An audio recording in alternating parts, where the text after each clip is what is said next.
ರಾಜ್ಯದಲ್ಲಿ ಕಡಿಮೆ ಆಗ್ತಾ ಇಲ್ಲ ವರುಣನ ರೌದ್ರ ನರ್ತನ. ಜನರನ್ನ ಬಲಿ ಪಡೆದ ಶಿರೂರಿನಲ್ಲಿ ಇನ್ನೂ ಮುಂದುವರೆದಿದೆ ಕಾರ್ಯಾಚರಣೆ. ಗಂಗಾವಳಿ ನದಿಯಲ್ಲಿ ಕೊಚ್ಚಿ ಹೋಗಿದ್ದ ಗ್ಯಾಸ್ ಟ್ಯಾಂಕರ್ ಕತೆ ಏನಾಯ್ತು? ಶಿರೂರಿಗೆ ಭೇಟಿ ವಿಚಾರದಲ್ಲಿ ನಾಯಕರ ಜಟಾಪಟಿ. ಕೇಂದ್ರ ಸಚಿವ ಕುಮಾರಸ್ವಾಮಿಗೆ ಸಿಎಂ ಡಿಸಿಎಂ ತಿರುಗೇಟು. ನದಿಯಲ್ಲಿ ಕೊಚ್ಚಿ ಹೋಗ್ತಾ ಇದ್ದವನ ಪ್ರಾಣ ಉಳಿಸಿದ್ದು ಅಂಬಿಗರು. ಗೋಡೆ ಕುಸಿತ ಮನೆಯಲ್ಲಿದ್ದವರು ಗ್ರೇಟ್ ಎಸ್ಕೇಪ್. ನೋಡ್ತಾ ಇದ್ದಂತೆ ಕೊಚ್ಚಿ ಹೋಯ್ತಲ್ಲ ಎಮ್ಮೆ. ಎಲ್ಲದರ ಡೀಟೇಲ್ಸ್ ನೋಡ್ತಾ ಹೋಗೋಣ ಕರ್ನಾಟಕ ಟಾಪ್ 20ಯಲ್ಲಿ. ಕಾರವಾರದ ಶಿರೂರಿನಲ್ಲಿ ಮಳೆ 7 ಜನರನ್ನ ಬಲಿ ಪಡೆದಿದ್ದು ಇನ್ನು ಮಣ್ಣು ತೆರವು ಕಾರ್ಯಾಚರಣೆ ನಡೀತಲೇ ಇದೆ. ಶಿರೂರು ರಾಷ್ಟ್ರೀಯ ಹೆದ್ದಾರಿ ಮೇಲಿನ ಒಂದು ಬದಿ ಮಣ್ಣು ತೆರವು ಮಾಡಲಾಗಿದೆ. ಆದರೆ ವಾಹನ ಸಂಚಾರಕ್ಕೆ ಅನುಮತಿ ನೀಡಿಲ್ಲ. ಮತ್ತೆ ಪಕ್ಕದ ಗುಡ್ಡ ಕುಸಿಯುವ ಹಂತದಲ್ಲಿರೋದ್ರಿಂದ ಸಂಚಾರ ನಿಷೇಧ ಮಾಡಲಾಗಿದೆ. ಇನ್ನು 12 ಗ್ರಾಮಗಳಲ್ಲಿ ದೊಡ್ಡ ಆತಂಕ ಸೃಷ್ಟಿಸಿದ್ದ ಎಲ್ಪಿಜಿ ಗ್ಯಾಸ್ ಟ್ಯಾಂಕರ್ ಅನ್ನ ಖಾಲಿ ಮಾಡಿ ಗಂಗಾವಳಿ ನದಿಯಿಂದ ಹೊರಗೆ ತರಲಾಗಿದೆ. ಟ್ಯಾಂಕರ್ನಿಂದಾಗಿ 4 ದಿನಗಳಿಂದ 20ಕ್ಕೂ ಹೆಚ್ಚು ಗ್ರಾಮಗಳಿಗೆ ವಿದ್ಯುತ್ ಕಡಿತ ಮಾಡಲಾಗಿತ್ತು. ದೊಡ್ಡ ಗಂಡಾಂತರದಿಂದ ಜಿಲ್ಲಾಡಳಿತ ಪಾರಾಗಿದೆ ಅಂತ ಹೇಳ್ಬೋದು. ಇನ್ನು ಶಿರೂರು ಬಳಿ ಎಸ್ಡಿಆರ್ಎಫ್ ಮತ್ತು ಎನ್ಡಿಆರ್ಎಫ್ ತಂಡಗಳು ಶವಶೋಧವನ್ನು ಮುಂದುವರೆಸಿದ್ದಾರೆ. ರಾಡರ್ ಬಳಕೆ ಮಾಡಿಕೊಂಡು ಭೂಕುಸಿತ ಸ್ಥಳದಲ್ಲಿರುವ ಲಾರಿ, ಟ್ಯಾಂಕರ್ ಪತ್ತೆಗೆ ಕಾರ್ಯಾಚರಣೆ ಮಾಡಲಾಗ್ತಾ ಇದ್ದು, ಮಾಧ್ಯಮಗಳಿಗೆ ಶಿರೂರು ಗ್ರಾಮ ಪ್ರವೇಶಿಸದಂತೆ 3 ಕಿಲೋಮೀಟರ್ ದೂರದಲ್ಲೇ ನಿರ್ಬಂಧವನ್ನ ಪೊಲೀಸರು ಹೇರಿದ್ದಾರೆ. ಇನ್ನು ಕಾರ್ಯಾಚರಣೆಯ ಸ್ಥಳಕ್ಕೆ ಉತ್ತರ ಕನ್ನಡ ಉಸ್ತುವಾರಿ ಸಚಿವ ಮಂಕಾಳ ವೈದ್ಯ ಭೇಟಿ ಕೊಟ್ಟು ಪರಿಶೀಲನೆ ನಡೆಸಿದ್ರು. ಎಲ್ಲೆಲ್ಲಿ ಏನೇನು ಪ್ರಾಬ್ಲಮ್ ಆಗಿದೆಯಲ್ಲ ಅದನ್ನು ನಾವು 24/7 ಕೆಲಸ ಮಾಡಿದ್ದೇವೆ. ಈಗ ಶಾರ್ಟ್ಲಿ ವಿ ಆರ್ ಅಟೆಂಡಿಂಗ್. ಮತ್ತು ರಡಾರನ್ನು ಎಲ್ಲಿಂದ NIT ನ್ಯಾಷನಲ್ ಇನ್ಸ್ಟಿಟ್ಯೂಟ್ ಆಫ್ ಟೆಕ್ನಾಲಜಿಯಿಂದ ರಡಾರ್ ಅಂತ ತಂದಿದ್ದೇವೆ. ಆ ರಡಾರ್ ಅದನ್ನು ವೀಕ್ಷಣೆ ಮಾಡಿ ಆಲ್ಮೋಸ್ಟ್ ವಿ ಆರ್ ರೀಚಿಂಗ್. ಇವ್ರು ನಾವು ತಿಳ್ಕೊಂಡಿದ್ದು ಇಲ್ಲಿ ತನಕ 7 ಜನ. ಎಷ್ಟು ಜನ ಇದ್ದಾರೆ ಅನ್ನಲಿ ಗೊತ್ತಾಗೋದು ಭಾಳ ಕಷ್ಟದ ಕೆಲಸ ಅನ್ನಲಿ ಅನ್ನಿಸ್ತದೆ. ನಾನು ಹೋಗಿ ಎಷ್ಟು ಜನನೂ ಇರ್ಬೋದು, ನಾವು ಹೇಳುವ ಪರಿಸ್ಥಿತಿಯಲ್ಲಿ ಇಲ್ಲ. ಅಂಕೋಲದ ಶಿರೂರಿನಲ್ಲಿ ಗುಡ್ಡ ಕುಸಿದು 7 ಮಂದಿ ಸಾವನ್ನಪ್ಪಿದ್ದಾರೆ. ಶಿರೂರು ಪ್ರಕರಣ ಈಗ ರಾಜಕೀಯ ನಾಯಕರ ಮಧ್ಯೆ ವಾಕ್ಸಮರಕ್ಕೆ ವೇದಿಕೆಯಾಗಿದೆ. ಕೇಂದ್ರ ಸಚಿವ ಕುಮಾರಸ್ವಾಮಿ ಇವತ್ತಿನಿಂದ ಮಳೆ ಬಾಧಿತ ಪ್ರದೇಶಗಳಿಗೆ ಪ್ರವಾಸವನ್ನ ಹಮ್ಮಿಕೊಂಡಿದ್ದಾರೆ. ಇವತ್ತು ಶಿರೂರು ಕಾರ್ಯಾಚರಣೆ ಸ್ಥಳಕ್ಕೆ ಭೇಟಿ ಕೊಟ್ಟು ನಾಳೆ ಹಾಸನದ ಸಕಲೇಶಪುರ ಪ್ರವಾಸ ಕೈಗೊಂಡಿರುವುದಾಗಿ ತಿಳಿಸಿದ್ದಾರೆ. ಶಿರೂರಿನಲ್ಲಿ 7 ಜನ ಮೃತಪಟ್ಟಿದ್ದಾರೆ. ಸ್ಥಳೀಯ ಶಾಸಕರು ಉಸ್ತುವಾರಿ ಸಚಿವರನ್ನ ಹೊರತುಪಡಿಸಿ ಇನ್ಯಾರೂ ಅಲ್ಲಿಗೆ ಭೇಟಿ ಕೊಟ್ಟಿಲ್ಲ. ಶಾಸಕ ಸತೀಶ್ ಸೈಲ್ ಮನವಿ ಮಾಡಿದ್ರೂ ಕೂಡ ಸಿಎಂ ಡಿಸಿಎಂ ಭೇಟಿ ಕೊಟ್ಟಿಲ್ಲ ಅಂತ ಆಕ್ರೋಶ ವ್ಯಕ್ತಪಡಿಸಿದ್ರು. ಕುಮಾರಸ್ವಾಮಿ ಹೋಗ್ಲಿ, ನಮ್ಮ ಸಚಿವರು ಅಧಿಕಾರಿಗಳು ಅಲ್ಲಿಗೆ ಹೋಗಿದ್ದಾರೆ, ನಾಳೆ ನಾನು ಹೋಗ್ತೀನಿ ಅಂತ ಸಿಎಂ ಸಿದ್ದರಾಮಯ್ಯ ತಿರುಗೇಟು ಕೊಟ್ಟಿದ್ದಾರೆ. ಮಳೆ ಹಾನಿ ಬಗ್ಗೆ ಕ್ರಮಕ್ಕೆ ಅಧಿಕಾರಿಗಳಿಗೆ ನಿರ್ದೇಶನ ಕೊಟ್ಟಿದ್ದೀನಿ, ರಸ್ತೆ ಗುಂಡಿಗಳನ್ನು ಸರಿ ಮಾಡೋಕೆ ತಿಳಿಸಿದ್ದೀನಿ ಅಂತ ಬೆಂಗಳೂರಿನಲ್ಲಿ ಸಿದ್ದರಾಮಯ್ಯ ಹೇಳಿದ್ರು. ಇನ್ನು ಕುಮಾರಸ್ವಾಮಿ ಅಂಕೋಲಾ ಭೇಟಿಗೆ ಡಿಸಿಎಂ ಡಿಕೆ ಶಿವಕುಮಾರ್ ಪ್ರತಿಕ್ರಿಯಿಸಿ ಮಿಲಿಟರಿ ಕರೆಸಿ ಪರಿಹಾರ ಮಾಡಬೇಕಿತ್ತು ಅಂತ ಟಾಂಗ್ ಕೊಟ್ಟಿದ್ದಾರೆ. ಕುಮಾರಸ್ವಾಮಿ ಬರಲಿ, ಬೇಡ ಅಂದವ್ರು ಯಾರು, ನಾವು ನಮ್ಮ ಜಿಲ್ಲಾ ಉಸ್ತುವಾರಿ ಸಚಿವರನ್ನ ಅಲ್ಲಿಗೆ ಓಡಿಸಿದ್ದೀವಿ ಅಂತ ಪ್ರತ್ಯುತ್ತರ ಕೊಟ್ಟರು. ಇವತ್ತು ಸರ್ಕಾರ ತಕ್ಷಣ ಕ್ರಮ ತೆಗೆದುಕೋಬೇಕು ಈ ವಿಷಯಗಳಲ್ಲಿ. ವರದಿಗಳ ಆಧಾರದ ಮೇಲೆ ಆದರೂ ಏನಾರು ಬರೀ ವಿಡಿಯೋ ಕಾನ್ಫರೆನ್ಸ್ ಮಾಡಿದ್ರೆ ಆಗಲ್ಲ. ನಾನು ಸರ್ಕಾರಕ್ಕೆ ಹೇಳ್ತಕ್ಕಂಥ ಮನೆ ಬಿದ್ದಿರಲಿ, ರಸ್ತೆಗಳಾಗಿರಲಿ, ಏನೇ ಮಾಡಿದ್ರು ಕೂಡ ಅವರೆಲ್ಲ ಈಗಾಗಲೇ ಪರಿಹಾರ ರೂಪದಲ್ಲಿ ಕೆಲಸ ಪ್ರಾರಂಭ ಮಾಡಿ ಹೋಗ್ಲಿ. ಪಾಪ ನಾನೇ ನಾಳೆ ಹೋಗ್ತಾ ಇದ್ದೀನಿ. ಏನಾದ್ರು ಮಿಲಿಟರಿ ಕರ್ಕೊಬಂದು ಓಪನ್ ಮಾಡಿಸಿದ್ರೆ ಅವ್ರ ಫೀಲ್ಡ್ ಇಳಿದವ್ರೆ ಅಂತ ಹೇಳ್ಬೇಕು. ಸುಮ್ಮನೆ ಹೋಗಿ ಒಂದು ವಿಸಿಟ್ ಮಾಡಿದ ತಕ್ಷಣ ಆಗೋಯ್ತಾ? 1 ಗಂಟೆಲಿ ನಮ್ಮ ಕ್ಯಾಬಿನೆಟಿಂದ ನಮ್ಮ ಮಿನಿಸ್ಟರ್ನ ಓಡಿಸಿದೀವಿ ಅಲ್ಲಿಗೆ. ಮಳಕಾಳ್ ವೈದ್ಯನ, ಕೃಷ್ಣ ಬೈರೇಗೌಡರು ಅವರೆಲ್ಲ ಈಗ ಅಟೆಂಡ್ ಮಾಡಬೇಕು ಮಾಡಿದ್ದಾರೆ. ಯಾರು ಹೋಗ್ಲಿ, ಯಾರು ಬೇಡ ಅಂತವ್ರು. ರಾಜ್ಯದಲ್ಲಿ ಮಳೆ ಆರ್ಭಟ ಜೋರಾಗಿದ್ದು ನದಿ ಹಳ್ಳ ಕೊಳ್ಳಗಳು ಮೈದುಂಬಿ ಹರಿತಾವೆ. ಎಚ್ಚರಿಕೆ ನಡುವೆಯೂ ಕೂಡ ನದಿ ಸಮುದ್ರಗಳಿಗೆ ಇಳಿದ್ರೆ ಅಪಾಯ. ಕಟ್ಟಿಟ್ಟ ಬುತ್ತಿ ಕಾಲ್ ತೊಳೆಯೋದಿಕ್ಕೆ ಹೋಗಿ ನದಿಗೆ ಜಾರಿ ಬಿದ್ದ ವ್ಯಕ್ತಿಯನ್ನ ಅಂಬಿಗರು ರಕ್ಷಣೆ ಮಾಡಿದ್ದಾರೆ. ರಭಸವಾಗಿ ಹರಿತಾ ಇರುವಂತಹ ಕೃಷ್ಣಾ ನದಿ ದಡಕ್ಕೆ ಕಾಲು ತೊಳೆಯೋದಿಕ್ಕೆ ಹೋಗಿದ್ದಂತಹ ವ್ಯಕ್ತಿ ಆಕಸ್ಮಿಕವಾಗಿ ಕಾಲ್ಜಾರ್ ಬಿದ್ದಿದ್ದಾನೆ. ಇನ್ನು ಯಾದಗಿರಿ ಜಿಲ್ಲೆಯ ಸುರಪುರ ತಾಲೂಕಿನ ತಿಂತಣಿ ಗ್ರಾಮದ ಬಳಿ ತಿಂತಣಿ ಗ್ರಾಮದ ಕಾಸಿಂ ಸಾಬ್ ಕಾಲು ಜಾರಿ ನದಿಗೆ ಬಿದ್ದಿದ್ರು. ಇನ್ನು ನೀರಿನಲ್ಲಿ ಹರ್ಕೊಂಡು ಹೋಗ್ತಾ ಇದ್ದಂತಹ ಕಾಸಿಂ ಸಾಬ್ ಎಂಬಾತನನ್ನ ಕೂಡಲೇ ಗ್ರಾಮದ ಅಂಬಿಗರು ತೆಪ್ಪದ ಮೂಲಕ ರಕ್ಷಣೆ ಮಾಡಿದ್ದಾರೆ. ಇನ್ನು ಅಂಬಿಗರ ಸಾಹಸಕ್ಕೆ ಗ್ರಾಮಸ್ಥರು ಮೆಚ್ಚುಗೆಯನ್ನ ವ್ಯಕ್ತಪಡಿಸಿದ್ದಾರೆ. ಇತ್ತ ಚಿಕ್ಕಮಗಳೂರಿನಲ್ಲಿ ನೋಡ್ತಾ ಇದ್ದಂತೆ ಅಪಾಯದ ಅರಿವಿಲ್ಲದೆ ಮೂಕ ಎಮ್ಮೆಯೊಂದು ನೀರಿನಲ್ಲಿ ಕೊಚ್ಚಿ ಹೋಗಿದೆ. ಕಳಸದ ಮಾವಿನ ಹೊಳೆಯಲ್ಲಿ ಈ ಘಟನೆ ನಡೆದಿದ್ದು, ಎಮ್ಮೆ ಹಳ್ಳದಲ್ಲಿ ಕೊಚ್ಚಿ ಹೋಗೋದನ್ನ ನೋಡಿಯೂ ಕೂಡ ವ್ಯಕ್ತಿಯೊಬ್ಬ ತಡೆಯೋದಿಕ್ಕೆ ಯಾವ ಪ್ರಯತ್ನವನ್ನೂ ಮಾಡದೆ ವಿಡಿಯೋ ಮಾಡ್ತಾ ನಿಂತಿದ್ದಾನೆ. ಇನ್ನು ಆತನ ಕಣ್ಮುಂದೆನೇ ಎಮ್ಮೆ ನೀರಿಗೆ ಆಹುತಿಯಾಗಿದೆ. ಧೋಯಂತ ಸುರಿಯುತ್ತಿದ್ದ ಮಳೆಯಲ್ಲೇ ರೋಗಿಯನ್ನು 5 ಕಿಲೋಮೀಟರ್ ಹೊತ್ತೊಯ್ದು ಆಸ್ಪತ್ರೆಗೆ ಸೇರಿಸಿದ ಘಟನೆ ಬೆಳಗಾವಿಯಲ್ಲಿ ನಡೆದಿದೆ. ಖಾನಾಪುರ ತಾಲೂಕಿನ ದಟ್ಟ ಅರಣ್ಯದಲ್ಲಿರುವ ಅಂಗಾವ ಎನ್ನುವ ಊರು ರಸ್ತೆ ಸೇತುವೆ ಇಲ್ಲದ ಕುಗ್ರಾಮ. ಈ ಗ್ರಾಮದಲ್ಲಿ 36 ವರ್ಷದ ಹರಿಶ್ಚಂದ್ರ ಘಾಡಿ ಎಂಬ ಮಹಿಳೆ ತೀವ್ರ ಜ್ವರದಿಂದ ಮೂರ್ಛೆ ಹೋಗಿದ್ರು. ತೀವ್ರ ಅಸ್ವಸ್ಥಗೊಂಡಿದ್ದ ಮಹಿಳೆಯನ್ನ ತಕ್ಷಣವೇ ಆಸ್ಪತ್ರೆಗೆ ದಾಖಲಿಸಬೇಕಿತ್ತು. ದಟ್ಟ ಕಾಡಿನಲ್ಲಿರುವ ಗ್ರಾಮ ಇದಾಗಿದ್ದು ಅರಣ್ಯ ಇಲಾಖೆ ಚೆಕ್ಪೋಸ್ಟ್ ವರೆಗೆ ಮಹಿಳೆಯನ್ನ ಹೊತ್ತು ತಂದಿದ್ದಾರೆ. ಈ ಚೆಕ್ಪೋಸ್ಟ್ಗೆ 5 ಕಿಲೋಮೀಟರ್ ದೂರ ಇದ್ದು ವಿಧಿ ಇಲ್ಲದೆ ಧಾರಾಕಾರವಾಗಿ ಸುರಿತಾ ಇದ್ದ ಮಳೆಯಲ್ಲೇ ಕಟ್ಟಿಗೆಯಿಂದ ಸ್ಟ್ರೆಚರ್ ನಿರ್ಮಿಸಿ ಭುಜದ ಮೇಲೆ ಹೊತ್ತುಕೊಂಡು ಬಂದಿದ್ದಾರೆ. ಕೊನೆಗೆ ಚೆಕ್ ಪೋಸ್ಟ್ಗೆ ಬಂದು 108 ಆಂಬ್ಯುಲೆನ್ಸ್ಗೆ ಕರೆ ಮಾಡಿ ಬೆಳಗಾವಿಯ ಜಿಲ್ಲಾಸ್ಪತ್ರೆಗೆ ಸೇರಿಸಿ ಚಿಕಿತ್ಸೆ ಕೊಡಿಸಿದ್ದಾರೆ. ಖಾನಾಪುರ ತಾಲೂಕಿನ ಕಾಡಂಚಿನಲ್ಲಿರುವ 10 ಗ್ರಾಮಗಳದ್ದು ಇದೇ ಪರಿಸ್ಥಿತಿ.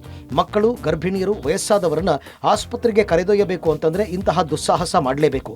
ಇತ್ತ ಖಾನಾಪುರ ತಾಲೂಕಿನ ಶಾಲಾ ಕಾಲೇಜುಗಳಿಗೆ ರಜೆ ಘೋಷಿಸಲಾಗಿದೆ. ತಾಲೂಕಿನ ಹೊಸಳ್ಳಿ ಗ್ರಾಮದಲ್ಲಿ ಮಧ್ಯರಾತ್ರಿ ಇಟ್ಟಿಗೆ ಬೀಳುವ ಸದ್ದು ಕೇಳಿ ಮನೆಯಲ್ಲಿದ್ದ 8 ಜನ ಹೊರಕ್ಕೆ ಬಂದಿದ್ದಾರೆ. ಕ್ಷಣಾರ್ಧದಲ್ಲಿ ಗೋಡೆ ಕುಸಿದು ಬಿದ್ದಿದ್ದು ಎಲ್ಲರೂ ಪ್ರಾಣಾಪಾಯದಿಂದ ಪಾರಾಗಿದ್ದಾರೆ. ಖಾನಾಪುರ ತಾಲೂಕಿನ ಹಲವು ಗ್ರಾಮಗಳಲ್ಲಿ ಮನೆಗಳು ಧರೆಗುರುಳಿವೆ. ಹಾಸನದಲ್ಲಿ ಮಳೆಯ ಆರ್ಭಟ ಮುಂದುವರೆದಿದ್ದು ಭಾರೀ ಗಾಳಿ ಮಳೆಗೆ ಎರಡೂ ಕಡೆಗಳಲ್ಲಿ ಮನೆ ಕುಸಿದು ಬಿದ್ದಿದೆ. ಬೇಲೂರು ತಾಲೂಕಿನ ಸಂಗೇನಹಳ್ಳಿ ಗ್ರಾಮದಲ್ಲಿ ಮುಂಜಾನೆ ಏಕಾಏಕಿ ಗೋಡೆ ಕುಸಿದು ಬಿದ್ದು 3 ಜಾನುವಾರುಗಳು ಮೃತಪಟ್ಟಿವೆ. ಅದೃಷ್ಟವಶಾತ್ ಮನೆಯಲ್ಲಿದ್ದವರು ಪ್ರಾಣಾಪಾಯದಿಂದ ಪಾರಾಗಿದ್ದಾರೆ. ರಾತ್ರಿ ಹೇಮಾವತಿ ಜಲಾಶಯದಿಂದ ನೀರು ಬಿಟ್ಟ ಹಿನ್ನೆಲೆ ಗೊರೂರಿನ ಪೇಟೆ ಬೀದಿಯಲ್ಲಿರುವ ನೂರುಲ್ಲಾ ಖಾನ್ ಅನ್ನೋರಿಗೆ ಸೇರಿದ ಮನೆ ಗೋಡೆಗಳು ಕುಸಿದು ಬಿದ್ದಿವೆ. ಮನೆಯಲ್ಲಿದ್ದವರಿಗೆ ಸಣ್ಣ ಪುಟ್ಟ ಗಾಯಗಳಾಗಿದೆ. ಸೂಕ್ತ ಪರಿಹಾರ ಕೊಡುವಂತೆ ಮನೆ ಕಳೆದುಕೊಂಡವರು ಆಗ್ರಹಿಸ್ತಾ ಇದ್ದಾರೆ. ದಕ್ಷಿಣ ಕನ್ನಡ ಜಿಲ್ಲೆಯಲ್ಲಿ ಮಳೆ ಇಳಿಮುಖವಾಗಿದ್ದರೂ ಪಶ್ಚಿಮ ಘಟ್ಟ ಪ್ರದೇಶದಲ್ಲಿ ಮಳೆಯಿಂದಾಗಿ ನದಿಗಳು ತುಂಬಿ ಹರಿತಾ ಇದೆ. ಫಲ್ಗುಣಿ ನದಿ ಅಪಾಯದ ಮಟ್ಟ ಮೀರಿ ಹರಿತಾ ಇದ್ದು ಕೆಲ ಗ್ರಾಮದ ತಗ್ಗು ಪ್ರದೇಶಗಳಿಗೆ ನೀರು ನುಗ್ಗಿದೆ. ಫಲ್ಗುಣಿ ನದಿಯ ತೀರದ ಗುರುಪುರ, ಕಂದಾವರ, ಕೊಳಂಬೆ, ಅದ್ಯಪಾಡಿ ಗ್ರಾಮಗಳ ತಗ್ಗು ಪ್ರದೇಶದ ಕೃಷಿ ಭೂಮಿಗೆ ಪ್ರವಾಹದ ನೀರು ನುಗ್ಗಿದೆ. ಸಾಕಷ್ಟು ಕೃಷಿ ಭೂಮಿ ಮುಳುಗಡೆಯಾಗಿದ್ದು ಜನ ಸಂಕಷ್ಟಕ್ಕೀಡಾಗಿದ್ದಾರೆ. ಹಾವೇರಿ ಜಿಲ್ಲೆಯಲ್ಲಿ ಕುಮುದ್ವತಿ ನದಿ ಪಾತ್ರದಲ್ಲಿ ಭಾರೀ ಮಳೆಯಾಗ್ತಾ ಇದೆ. ಕುಮುದ್ವತಿ ನದಿ ಅಪಾಯದ ಮಟ್ಟ ಮೀರಿ ಹರಿತಾ ಇದ್ದು ಎಲಿವಾಳ ಸೇತುವೆ ಸಂಪೂರ್ಣ ಮುಳುಗಡೆಯಾಗಿದೆ. ಬಂಡಸಾಗಪುರದ ಬ್ರಿಡ್ಜ್ ಕಮ್ ಬ್ಯಾರೇಜ್ ಮುಳುಗಡೆಯಾಗಿದ್ದು ಎಲಿವಾಳ, ಯಡಗೋಡ, ಬಡಸಂಗಾಪುರ ಸಂಪರ್ಕ ಬಂದ್ ಆಗಿದೆ. ಎಲಿವಾಳ ಮತ್ತು ರಟ್ಟಿಹಳ್ಳಿ ನಡುವಿನ ಸಂಪರ್ಕವೂ ಬಂದ್ ಆಗಿದ್ದು ಎಲಿವಾಳ ಗ್ರಾಮದ ಜನ ಊರು ಬಿಟ್ಟು ಬೇರೆಲ್ಲೂ ಹೋಗದಂತಹ ಪರಿಸ್ಥಿತಿ ನಿರ್ಮಾಣ ಆಗಿದೆ. ಅಲ್ಲದೆ ಬಡಸಂಗಾಪುರ ಹಾಗೂ ಕುಡುಪಲಿ ನಡುವಿನ ಬ್ಯಾರೇಜ್ ಕೂಡ ಮುಳುಗಡೆಯಾಗಿದ್ದು ಸಂಚಾರ ಸಂಪೂರ್ಣ ಬಂದ್ ಆಗಿದೆ. ನದಿಯಲ್ಲಿ ಭಾರೀ ಪ್ರಮಾಣದ ನೀರು ಹರಿತಾ ಇರೋದ್ರಿಂದ ರೈತರ ಜಮೀನುಗಳು ಜಲಾವೃತವಾಗಿದೆ. ಪಂಪ್ ಸೆಟ್ ಸೇರಿದಂತೆ ಹಲವು ಕೃಷಿ ಉಪಕರಣಗಳು ನೀರಿನಲ್ಲಿ ಕೊಚ್ಚಿ ಹೋಗಿದೆ. ಇತ್ತ ರಟ್ಟಿಹಳ್ಳಿ ತಾಲೂಕಿನ ಪುರದಕೇರಿ ಗ್ರಾಮದಲ್ಲಿ ಶಾಲಾ ಕೊಠಡಿ ಸೋರ್ತಾ ಇರುವ ಹಿನ್ನೆಲೆ ಶಾಲೆ ಗೇಟ್ಗೆ ಬೀಗ ಹಾಕಿ ವಿದ್ಯಾರ್ಥಿಗಳೊಂದಿಗೆ ಪೋಷಕರು ಪ್ರತಿಭಟನೆ ಮಾಡಿದ್ದಾರೆ. ನಿರಂತರ ಮಳೆ ಸುರಿತಾ ಇರೋದ್ರಿಂದ ಶಾಲಾ ಕೊಠಡಿಗಳು ಸೋರ್ತಾ ಇದ್ರು. ಮಕ್ಕಳಿಗೆ ಪಾಠ ಮಾಡ್ತಾ ಇರೋದಕ್ಕೆ ರೊಚ್ಚಿಗೆದ್ದು ಶಾಲೆ ದುರಸ್ತಿ ಮಾಡಿಸುವಂತೆ ಪಟ್ಟು ಹಿಡಿದಿದ್ರು. ಸ್ಥಳಕ್ಕೆ ಬಂದ ಬಿಇಒ ಜೊತೆಗೆ ಗ್ರಾಮಸ್ಥರು ಮಾತಿನ ಚಕಮಕಿ ನಡೆಸಿದ್ದಾರೆ. ಕಾವೇರಿ ಜಲಾನಯನ ಪ್ರದೇಶದಲ್ಲಿ ಮಳೆರಾಯ ಆರ್ಭಟಿಸ್ತಾ ಇದ್ದು ಕೆಆರ್ಎಸ್ ಅಣೆಕಟ್ಟಿಗೆ ಅಪಾರ ಪ್ರಮಾಣದ ನೀರು ಹರಿದು ಬರ್ತಾ ಇದೆ. ಇವತ್ತು ಕೆಆರ್ಎಸ್ ಡ್ಯಾಂಗೆ 51,374 ಕ್ಯೂಸೆಕ್ ಒಳ ಹರಿವಿದೆ. ಇದರಿಂದ 124.80 ಅಡಿ ಗರಿಷ್ಠ ಮಟ್ಟದ ಕೆಆರ್ಎಸ್ 120 ಅಡಿ ಭರ್ತಿಯಾಗಿದ್ದು ಸಂಪೂರ್ಣ ಭರ್ತಿಗೆ ಕೇವಲ 5 ಅಡಿ ಅಷ್ಟೇ ಬಾಕಿ ಇದೆ. ಇನ್ನು 49,452 ಟಿಎಂಸಿ ಸಾಮರ್ಥ್ಯದ ಕೆಆರ್ಎಸ್ನಲ್ಲಿ 42,916 ಟಿಎಂಸಿ ನೀರು ಸಂಗ್ರಹ ಆಗಿದೆ. ಒಳಹರಿವು ಹೆಚ್ಚಾಗ್ತಾ ಇರೋದ್ರಿಂದ 10,000ಕ್ಕೂ ಅಧಿಕ ಕ್ಯೂಸೆಕ್ ನೀರನ್ನ ಕಾವೇರಿ ನದಿಗೆ ಬಿಡಲಾಗ್ತಾ ಇದೆ. ಕಾವೇರಿ ನದಿ ಪಾತ್ರದ 91 ಹಳ್ಳಿಗಳಿಗೆ ಮಂಡ್ಯ ಜಿಲ್ಲಾಡಳಿತ ಅಲರ್ಟ್ ಘೋಷಣೆಯನ್ನ ಮಾಡಿದೆ. ಶ್ರೀರಂಗಪಟ್ಟಣ ತಾಲೂಕಿನ ರಂಗನತಿಟ್ಟು ಪಕ್ಷಿಧಾಮದ ದೋಣಿ ವಿಹಾರ ಬಂದ್ ಮಾಡಲಾಗಿದೆ. ಇನ್ನು ಕೆಆರ್ಎಸ್ ಡ್ಯಾಂ ಸೇರಿದಂತೆ ಪ್ರವಾಹ ಎದುರಿಸಬೇಕಾದಂತಹ ಸ್ಥಳಗಳಿಗೆ ಈಗಾಗಲೇ ಮಂಡ್ಯ ಡಿಸಿ ಡಾಕ್ಟರ್ ಕುಮಾರ್ ಭೇಟಿ ನೀಡಿ ಪರಿಶೀಲಿಸಿದ್ದಾರೆ. ಇತ್ತ ಕಾವೇರಿ ಉಕ್ಕಿ ಹರಿದು ಮಡಿಕೇರಿಯ ಕುಶಾಲ್ ನಗರ, ಸಿದ್ದಾಪುರ, ವಿರಾಜಪೇಟೆ, ಕೊಯನಾಡು ವ್ಯಾಪ್ತಿಯಲ್ಲಿ ಹಾನಿ ಉಂಟಾಗಿದೆ. ಇತಿಹಾಸ ಪ್ರಸಿದ್ಧ ಪಾಲೂರು ಶ್ರೀ ಹರಿಶ್ಚಂದ್ರ ದೇವಾಲಯ ಕಾವೇರಿ ನದಿ ಪ್ರವಾಹದಿಂದ ಸಂಪರ್ಕವನ್ನ ಕಡಿತಗೊಂಡು ದ್ವೀಪದಂತಾಗಿದೆ. ನಾನಿದೀಗ ಮಂಡ್ಯ ಜಿಲ್ಲೆಯ ಶ್ರೀರಂಗಪಟ್ಟಣ ತಾಲೂಕಿನಲ್ಲಿರುವಂತಹ ಕೆಆರ್ಎಸ್ ಅಣೆಕಟ್ಟೆಯಿಂದ 10,000 ಕ್ಯೂಸೆಕ್ ನೀರು ಬಿಡ್ತಿರುವಂತಹ ಸ್ಥಳದಲ್ಲಿರುವಂತದ್ದು ದೃಶ್ಯದಲ್ಲಿ ಗಮನಿಸ್ತಾ ಇದ್ದೀವಿ. ಆಲ್ನೊರೆಯಂತೆ ಉಕ್ಕಿ ನೀರು ಹರಿತಾ ಇರುವಂತಹ ದೃಶ್ಯಾವಳಿಗಳನ್ನ ಗಮನಿಸ್ತಾ ಇದ್ದೀವಿ.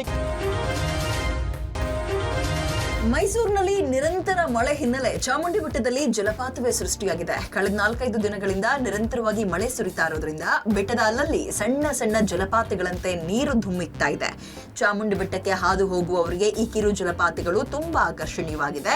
ಇನ್ನು ಕಬಿನಿ ಜಲಾಶಯದಿಂದ ಅಧಿಕ ಪ್ರಮಾಣದಲ್ಲಿ ನೀರು ಬಿಟ್ಟ ಹಿನ್ನೆಲೆ ಕಪಿಲಾ ನದಿ ಮೈದುಂಬಿ ಹರಿತಾ ಇದೆ. ಕಪಿಲಾ ನದಿಯ ಸ್ನಾನ ಘಟ್ಟ, ಪರಶುರಾಮ ದೇವಸ್ಥಾನ, ಅಯ್ಯಪ್ಪ ಸ್ವಾಮಿ ದೇವಸ್ಥಾನ ಸೇರಿದಂತೆ ತಗ್ಗು ಪ್ರದೇಶಗಳಿಗೆ ನೀರು ನುಗ್ಗಿದೆ.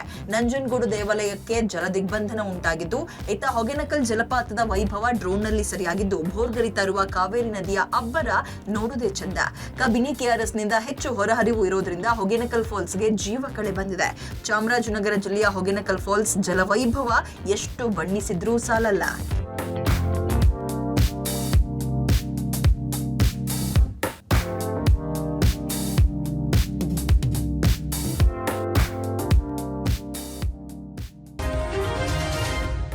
ಕುಂದಾನಗರಿ ಬೆಳಗಾವಿ 2 ದಿನಗಳಿಂದ ಸುರಿಯುತ್ತಿರುವ ಧಾರಾಕಾರ ಮಳೆಯಿಂದ ಅಕ್ಷರಶಃ ತೊಯ್ದು ಹೋಗಿದೆ. ಏಕಾಏಕಿ ಉಕ್ಕಿ ಹರಿಯುತ್ತಿರುವ ಬಳ್ಳಾರಿ ನಾಲಾ ನೀರು ನಗರದ ಹಲವಾರು ಬಡಾವಣೆಗಳಿಗೆ ನುಗ್ಗಿದೆ. ಸಾವಿರಾರು ಹೆಕ್ಟೇರ್ ಭತ್ತದ ಜಮೀನು ಜಲಾವೃತಗೊಂಡಿವೆ. ಮಹಾನಗರದ ಝಡ್ ಶಹಾಪುರ, ಕೇಶವನಗರ, ವಡಗಾವಿ, ಶಹಾಪುರ ಸುತ್ತಮುತ್ತ ಸಾಗರದಂತೆ ನೀರು ತುಂಬಿಕೊಂಡಿದೆ. ಬಳ್ಳಾರಿ ನಾಲಾ ಎಳ್ಳೂರು ರಸ್ತೆಯಿಂದ ಹುದಲಿ ಗ್ರಾಮದವರೆಗೆ 28 ಕಿಲೋಮೀಟರ್ ಹರಿಯುತ್ತೆ. ಈ ಮಾರ್ಗದ ಅನಗೋಳ, ಶಹಾಪುರ, ವಡಗಾವಿ, ಹಳೆ ಬೆಳಗಾವಿ, ಅಲಾರವಾಡ, ಕುಡಚಿ, ಸಾಂಬಾ, ಬಾಳೆಕುಂದ್ರಿ, ಸುಳೆಬಾವಿ, ಹುದಲಿ ಗ್ರಾಮದ ಸಾವಿರಾರು ಎಕರೆ ಜಮೀನು ನೀರಿನಲ್ಲಿ ಮುಳುಗಿ ಹೋಗಿದೆ. ಇಲ್ಲಿ ಮುಂಗಾರಿನಲ್ಲಿ ಬೆಳಗಾವಿ ಬಾಸುಮತಿ ಗ್ರೇಡೆಡ್ ಮಾಲ್ ಅಕ್ಕಿ, ಇಂದ್ರಾಣಿ ಅಕ್ಕಿ, ಸಾಯಿರಾಮ್ ಅಕ್ಕಿ ಬೆಳೀತಾರೆ. ಕಬ್ಬು, ತರಕಾರಿ ಬೆಳೆಗಳು ನೀರಿನಲ್ಲಿ ಮುಳುಗಿ ರೈತರು ಕಂಗಾಲಾಗಿದ್ದಾರೆ. ಹೊಲ ಗದ್ದೆಗಳಲ್ಲಿ ವರುಣ ನರ್ತನವನ್ನು ಪಬ್ಲಿಕ್ ಟಿವಿಯ ಡ್ರೋನ್ ಕ್ಯಾಮೆರಾ ಸೆರೆ ಹಿಡಿದಿದೆ. ಬಳ್ಳಾರಿ ನಾಲಾ ಏಕಾಏಕಿಯಾಗಿ ತುಂಬಿಕೊಡುತ್ತೆ. ಸುಮಾರು 14 ಕಡೆ ಅಂದರೆ ಬೆಳಗಾವಿಯ ವಡಗಾವಿ ಇರ್ಬೋದು, ಶಾಪುರ್ ಇರ್ಬೋದು, ಜೊತೆಗೆ ಕೇಶವನಗರ ಇರ್ಬೋದು, ಹೀಗೆ ಹಲಗ, ಬಸ್ಸು ಎಲ್ಲ ಕೂಡ 14 ಕಡೆ ಈ ನೀರು ಏಕಾಏಕಿಯಾಗಿ ಹರಿಯುತ್ತೆ. ಜೊತೆಗೆ ಏನಂತಂದರೆ ಇಲ್ಲಿರ್ತಕ್ಕಂಥ ಒಂದಿಷ್ಟು 2600 ಹೆಕ್ಟರ್ ಪ್ರದೇಶಗಳಿಗೆ ನೀರು ನುಗ್ಗಿ ರೈತರ ಅವಾಂತರ ಮಾಡುತ್ತೆ. ಇಲ್ಲಿ ಮಲೆನಾಡು ಸೇರಿದಂತೆ ತುಂಗಭದ್ರಾ ಅಚ್ಚುಕಟ್ಟು ಪ್ರದೇಶದಲ್ಲಿ ವಿಪರೀತ ಮಳೆ ಸುರಿತಾ ಇರೋದ್ರಿಂದ ತುಂಗಭದ್ರಾ ಜಲಾಶಯಕ್ಕೆ ಅಪಾರ ಪ್ರಮಾಣದ ನೀರು ಹರಿದು ಬರ್ತಾ ಇದೆ. ಪ್ರತಿನಿತ್ಯ ನದಿಗೆ 10 ರಿಂದ 12 ಟಿಎಂಸಿ ನೀರು ಸೇರ್ತಾ ಇದ್ದು 105.788 ಟಿಎಂಸಿ ಸಾಮರ್ಥ್ಯದ ಜಲಾಶಯದಲ್ಲಿ ಇದೀಗ 65.110 ಟಿಎಂಸಿ ನೀರು ಸಂಗ್ರಹವಾಗಿದೆ. ಸದ್ಯ ತುಂಗಭದ್ರಾ ಜಲಾಶಯಕ್ಕೆ 1,14,000 ಕ್ಯೂಸೆಕ್ ನೀರು ಜಲಾಶಯಕ್ಕೆ ಹರಿದು ಬರ್ತಾ ಇರೋದ್ರಿಂದ ಯಾವುದೇ ಕ್ಷಣದಲ್ಲೂ ತುಂಗಭದ್ರಾ ಜಲಾಶಯದಿಂದ ನದಿಗೆ ನೀರು ಹರಿಸುವ ಸಾಧ್ಯತೆ ಇದೆ.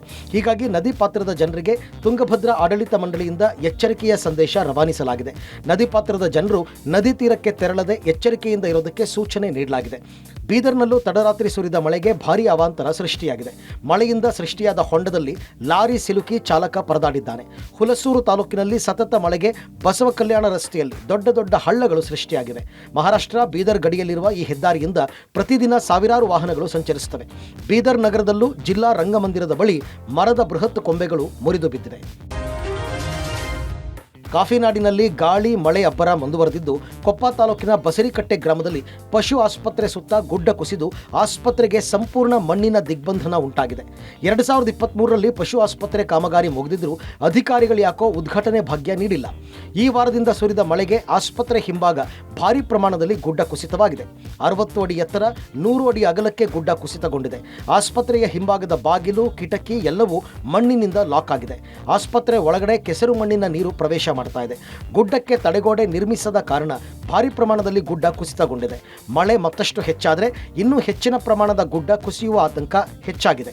ಉದ್ಘಾಟನೆಗೂ ಮುನ್ನವೇ ಆಸ್ಪತ್ರೆ ಮಳೆಯಿಂದ ಅಧ್ವಾನವಾಗಿದ್ದು ಜಾನುವಾರುಗಳ ಉಪಯೋಗಕ್ಕೆ ಬರೋದು ಅನುಮಾನ ಅಂತ ಸ್ಥಳೀಯರು ಹೇಳಿದ್ದಾರೆ. ತಡೆಗೋಡೆ ಬೇಕೇ ಬೇಕು ಅಂತ ಸ್ಥಳೀಯರು ಆಗ್ರಹಿಸಿದ್ದಾರೆ. ನಾನೀಗ ಇರುವಂಥ ಜಾಗ ಕೂಡ ಅದೇ ರೀತಿ ಭೂಕುಸಿತ ಅಂದರೆ ಧರೆ ಕುಸಿತ ಉಂಟಾಗಿರುವಂಥದ್ದು ನಾವು ನೋಡ್ಬೋದು. ವಿಜುವಲ್ಸಲ್ಲೂ ಕೂಡ ಇದು ಚಿಕ್ಕಮಗಳೂರು ಜಿಲ್ಲೆ ಕೊಪ್ಪ ತಾಲೂಕಿನ ಬಸರಿಕಟ್ಟೆ ಗ್ರಾಮದಲ್ಲಿ ಭೂಕುಸಿತ ಉಂಟಾಗಿರುವಂಥದ್ದು. ಅಂತಂದರೆ ಸುಮಾರು 50 ರಿಂದ 60 ಅಡಿ ಎತ್ತರದಿಂದ ದೊಡ್ಡ ಪ್ರಮಾಣದಲ್ಲಿ ಭೂಕುಸಿತ ಉಂಟಾಗಿರುವಂಥದ್ದು. ಶಿವಮೊಗ್ಗ ಹಾಗೂ ಚಿಕ್ಕಮಗಳೂರು ಭಾಗದಲ್ಲಿ ಮಳೆ ಹೆಚ್ಚಾಗಿದ್ದರಿಂದ ದಾವಣಗೆರೆಯ ತುಂಗಭದ್ರಾ ನದಿ ಪಾತ್ರದ ಜನರು ಪರದಾಡುವಂತಾಗಿದೆ. ನದಿ ಪಾತ್ರದಲ್ಲಿರುವ ವಸತಿ ಪ್ರದೇಶ ಹಾಗೂ ಕೃಷಿ ಪ್ರದೇಶಗಳು ಮುಳುಗಡೆಯಾಗುವ ಸಾಧ್ಯತೆ ಇದ್ದು ಜಿಲ್ಲಾಡಳಿತ ಮುನ್ನೆಚ್ಚರಿಕೆ ಕ್ರಮ ಕೈಗೊಂಡಿದೆ. ಹೊನ್ನಾಳಿ ಹಾಗೂ ಹರಿಹರದ ಕೆಲವೆಡೆ ವಸತಿ ಪ್ರದೇಶಗಳು ಮುಳುಗಡೆಯಾಗುವ ಸಾಧ್ಯತೆ ಹೆಚ್ಚಿದೆ. ಹೊನ್ನಾಳಿಯ ಬಾಲರಾಜ್ ಘಾಟ್, ಹರಿಹರ ಪಟ್ಟಣದ ಗಂಗಾನಗರ ಮುಳುಗಡೆಯಾಗಲಿದ್ದು ಈಗಾಗಲೇ ಜಿಲ್ಲಾಡಳಿತ ಸೂಕ್ತ ಮುನ್ನೆಚ್ಚರಿಕೆ ತೆಗೆದುಕೊಂಡಿದ್ದು 2 ಕಾಳಜಿ ಕೇಂದ್ರಗಳನ್ನು ತೆರೆದಿದೆ. ಆದರೆ ಹರಿಹರದ ಗಂಗಾನಗರ ಸ್ಥಳಾಂತರ ಮಾಡಬೇಕು ಅಂತ ದಶಕಗಳಿಂದ ಇಲ್ಲಿನ ಸ್ಥಳೀಯರು ಜನಪ್ರತಿನಿಧಿಗಳಿಗೆ, ಅಧಿಕಾರಿಗಳಿಗೆ ಮನವಿ ಮಾಡಿದರು. ಅಲ್ಲದೆ ಜಿಲ್ಲಾಧಿಕಾರಿ ಕಚೇರಿ ಮುಂಭಾಗ ವಾರಗಟ್ಟಲೆ ಪ್ರತಿಭಟನೆಗೆ ಕುಳಿತರೂ ಅಧಿಕಾರಿಗಳು ಸ್ಪಂದಿಸುತ್ತಿಲ್ಲ. ತುಂಗಭದ್ರಾ ನದಿ ತುಂಬಿ ಹರಿಯುತ್ತಿರುವಾಗ 15 ರಿಂದ 20 ದಿನಗಳ ಕಾಲ ಕಾಳಜಿ ಕೇಂದ್ರದಲ್ಲೇ ಜೀವನ ಮಾಡಬೇಕಾದ ಪರಿಸ್ಥಿತಿ ಎದುರಾಗಿದೆ. ನದಿಯಲ್ಲಿ ನೀರಿನ ಪ್ರಮಾಣ ಕಡಿಮೆಯಾಗ್ತಾ ಇದ್ದಂತೆ ಮತ್ತೆ ಮನೆಗಳನ್ನು ಕ್ಲೀನ್ ಮಾಡಿಕೊಂಡು ವಾಸಿಸಬೇಕಾಗಿದೆ. ಇದೊಂದು ನರಕ ಯಾತನೆ ಅಂತ ಸ್ಥಳೀಯರು ಆಕ್ರೋಶ ವ್ಯಕ್ತಪಡಿಸಿದ್ದಾರೆ. ನಾವಾಗ ಹರಿಹರದ ಗಂಗಾನಗರದಲ್ಲಿ ನೋಡೋದಾಗಿದೆ. ಇನ್ನು ಪ್ರತಿ ಬಾರಿ ಕೂಡ ನದಿಯಲ್ಲಿ ನೀರು ಹೆಚ್ಚಾದರೆ ಇಲ್ಲಿ ಸಂಪೂರ್ಣವಾಗಿ ಒಂದು 50 ರಿಂದ 60 ಮನೆಗಳು ಕೂಡ ಮುಳುಗಡೆ ಆಗುತ್ತೆ.